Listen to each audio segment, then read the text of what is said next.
E aí, pessoal da microbiologia clínica, bem-vindos a esta nossa revisão. Hoje a gente vai destrinchar e organizar visualmente uma das famílias de bactérias mais complexas e importantes da rotina de um laboratório médico, as enterobactérias. A ideia aqui é pegar todo aquele conhecimento denso dos livros didáticos e transformar numa análise super dinâmica e direta ao ponto.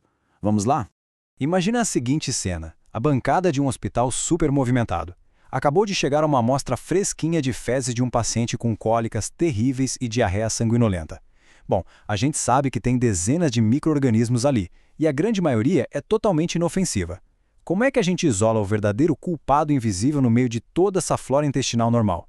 É exatamente esse quebra-cabeça que vamos resolver. Para não nos perdermos, estruturamos um roteiro bem claro. 1. Classificação das enterobactérias. 2. O arsenal de virulência. 3. E. coli, nosso camaleão clínico. 4. Salmonella e Shigella.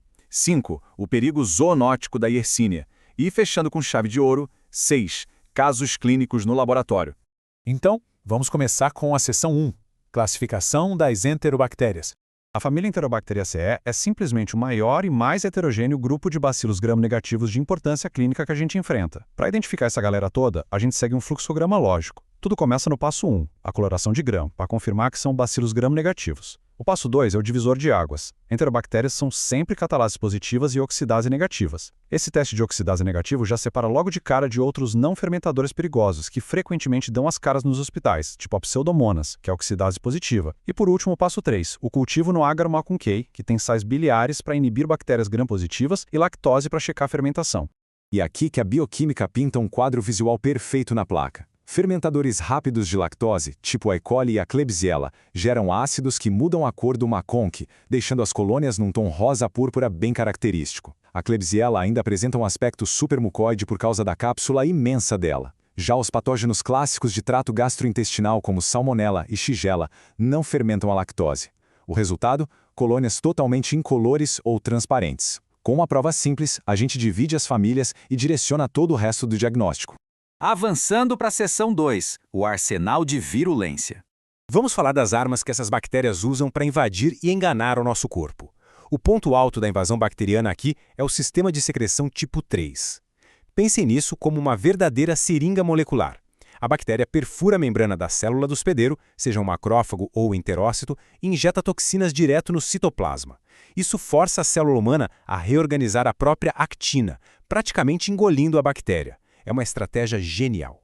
E não para na seringa, não. O arsenal é completo. Temos as adesinas, fímbrias que grudam como supercola no epitélio, resistindo ao fluxo intestinal e urinário. Temos a endotoxina, onde o lipídio A atua como grande vilão causador de quadros sistêmicos graves e choque séptico durante a lise celular. E, de forma brilhante, temos a variação de fase antigênica. Elas conseguem ligar e desligar a expressão dos próprios antígenos. É um disfarce microbiano perfeito que protege a bactéria da resposta imune e do sistema complemento.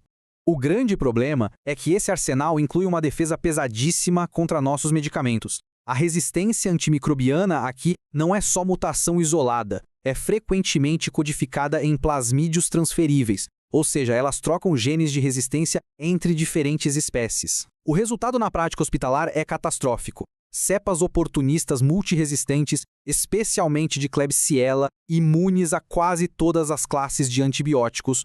Seção 3. E. coli, nosso camaleão clínico. A E. coli é o bacilo gram-negativo mais abundante da nossa microbiota normal, mas dependendo do plasmídio que ela adquire, vira um monstro na clínica. Olha só esses 5 grupos de gastroenterite. A ETEC causa clássica diarreia dos viajantes usando toxinas que induzem secreção de fluidos.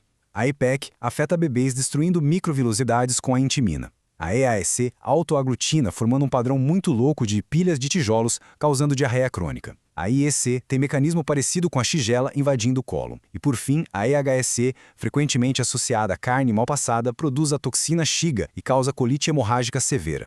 E sobre esse grupo EEHC, especialmente o sorotipo O157, a atenção no laboratório precisa ser redobrada. A produção da toxina Shiga-like 2 não destrói só o intestino, ela cai na corrente sanguínea e vai mirar direto nas células endoteliais dos glomérulos renais. O resultado é a síndrome hemolítico-urêmica, uma complicação pediátrica devastadora com falência renal aguda e destruição de plaquetas, mostrando que uma infecção alimentar pode rapidamente ser letal. 80%.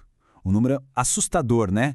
Fora do trato gastrointestinal, a E. coli é responsável por 80% das infecções urinárias não complicadas, tanto na comunidade quanto nos hospitais. As fímbrias especializadas dela impedem que a bactéria seja lavada durante a micção, permitindo que ela suba tranquilamente da uretra até os rins. Bora para a seção 4, Salmonella e Shigella. Diferente da nossa microbiota, isolar essas duas num exame de fezes sempre significa doença. Mas no diagnóstico, elas são como água e vinho. Enquanto as duas são incolores numa conque, a salmonela é supermóvel e produz gás sulfídrico, que deixa meios específicos completamente pretos. A Shigella, por outro lado, é o exato oposto. É imóvel, sem flagelo, não produz gás nenhum, mas causa um estrago gigante com a potente toxina Shiga. Compreender a epidemiologia é a chave para o controle. Nós temos 3 modos de transmissão principais. A endógena, que é quando a própria flora da pessoa, tipo uma E. coli comum, ataca se a imunidade despencar. A zoonótica, com reservatórios em animais, a salmonela é super famosa por vir de aves e ovos contaminados. E por último, a Shigella não tem animal na história, é estritamente de humano para humano por via fecal-oral direta. E como precisa de uma dose infectante baixíssima, surtos em creches são super comuns. Seção 5, o perigo zoonótico da Yersinia. Agora a gente sai dos patógenos intestinais comuns e entra num gênero que já mudou a história do mundo. A Yersinia pestis causa a peste de 3 formas clínicas distintas. A forma bubônica vem da picada de pulga e incha terrivelmente os linfonodos, formando os bubões. Se chega no pulmão, vira a forma pneumônica, transmitida pelo ar e com uma mortalidade absurda de 90% em dias. E tem a forma septicêmica, que é a invasão maciça rolando solta direto na corrente sanguínea. Para a bancada de laboratório, o pulo do gato ao suspeitar de infecção entérica por Yersinia é saber como isolar. Como toda enterobactéria, ela é oxidase negativa e catalase positiva.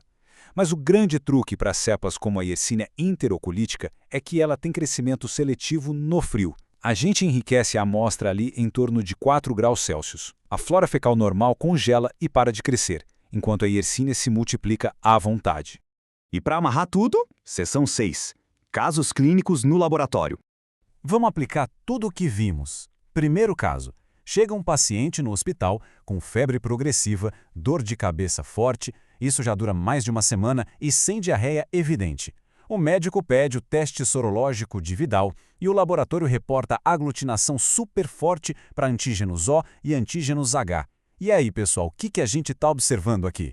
Acertou quem diagnosticou febre tifoide, causada pela Salmonella typhi. Ao contrário daquela salmonela da infecção alimentar, essa cepa é engolida por macrófagos e, ao invés de morrer, ela hackeia a célula. Ela usa o próprio macrófago como transporte VIP para se espalhar pelos linfonodos e órgãos do corpo. O teste de Widal pegou exatamente os anticorpos que o paciente produziu contra os flagelos e a parede celular dessa invasora sistemática. Vamos para o nosso último cenário, o pesadelo de qualquer intensivista. Paciente na UTI desenvolve pneumonia ligada ao respirador e evolui para sepse. O laboratório isola numa conquei colônias rosa brilhantes, ou seja, fermentador rápido de lactose. O aspecto gigantesco, úmido e incrivelmente mucoide. Chega um antibiograma, pan-resistente.